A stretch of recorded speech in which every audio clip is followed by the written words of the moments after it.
ক্যাম্পের বাজার এলাকায় নিজের ঘর থেকে উদ্ধার হলো লক্ষ্মী কর্মকার নামে 80 ঊর্ধ্ব বয়স্কার মৃতদেহ। ঘটনাটি আত্মহত্যা না খুন তা নিয়ে ধোঁয়াশায় পুলিশ ঘটনাস্থলে পৌঁছেছে ফরেনসিক টিম এবং এডিনগর থানার পুলিশ। প্রাথমিক তদন্ত শুরু হলেও মৃত্যুর প্রকৃত কারণ এখনও স্পষ্ট নয় বলে জানিয়েছে পুলিশ।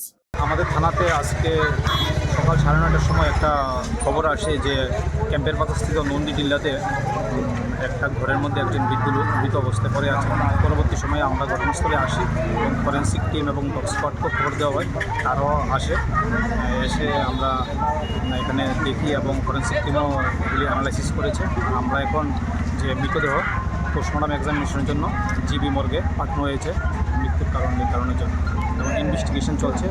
ইনভেস্টিগেশনে বৃদ্ধা দীর্ঘদিন ধরেই একাই বসবাস করতেন। পরিবারের অভিযোগ এটি স্বাভাবিক মৃত্যু নয়, বরং পরিকল্পিত খুন। এই অভিযোগ ঘিরে তদন্তের পরিধি আরো বিস্তৃত করেছে পুলিশ। আমি জানেন মায়া সকালে খবর পাইছি মা মইরা গেছে, আমি বুঝি কইতাম না কেন মারছে, কাটটা ধরছে মারতো।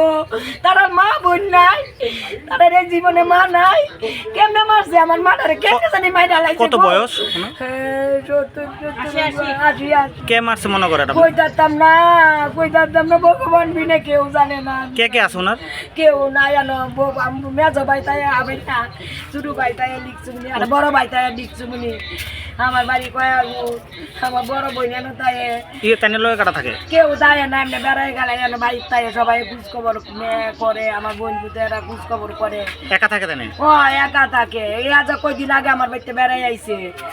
আমি আবার কইছি আমার বাড়িতে মেলার সামনে মেলা কালকাকে যাইলো হইলে জি মেলার মধ্যে তো খবর কইছে আমি আমু। এই ঘটনাকে কেন্দ্র করে রাজ্যে বয়স্কদের নিরাপত্তা নিয়ে প্রশ্ন উঠেছে নতুন করে। গত 5 মাসে সরকারিভাবে বয়স্কদের অস্বাভাবিক মৃত্যু ও খুনের অন্তত 5টি মামলা নথিভুক্ত হয়েছে, যা প্রশাসনিক নজরদারির কার্যকারিতা নিয়ে উদ্বেগ তৈরি করেছে সংশ্লিষ্ট মহলে। উল্লেখযোগ্যভাবে গত জানুয়ারি মাসে পশ্চিম ত্রিপুরার চিন্তারাম কোবরাপাড়ায় হাংরাই উৎসব চলাকালীন বাড়ির উঠোনে বসে থাকা অবস্থায় রাবারুং দেপুরমা নামে এক 70 ঊর্ধ্ব মহিলাকে হত্যা করা হয় নির্মমভাবে। এরপর ফেব্রুয়ারি মাসে বরিক্ক চৌমনি সংলগ্ন এলাকায় সন্দেহজনক ডাকাতির চেষ্টার সময় খুন হন 75 বছর বয়সী রাজলক্ষ্মী বর্ধন।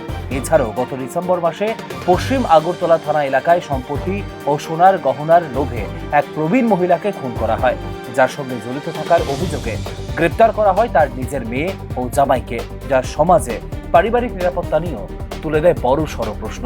ক্রমাগত এই ধরনের ঘটনায় স্পষ্ট হচ্ছে ক্রমশ অপরাধীদের সহজ টার্গেটে পরিণত হচ্ছেন একা বসবাসকারী বয়স্ক নাগরিকরা। নিরাপত্তা ব্যবস্থার ঘাটতি, সামাজিক নজরদারির অভাব এবং পারিবারিক বিচ্ছিন্নতা, এই 3টি কারণ বিশেষভাবে উঠে আসছে বিশ্লেষণে। লক্ষ্মী কর্মকারের মৃত্যুর তদন্ত কোন দিকে মোড় নেয় এবং এই ধারাবাহিক ঘটনাগুলির প্রেক্ষিতে প্রশাসন বয়স্কদের নিরাপত্তা নিশ্চিত করতে কি পদক্ষেপ গ্রহণ করে তার দিকেই তাকিয়ে রয়েছে সংশ্লিষ্ট মহল। Bureau report, news now.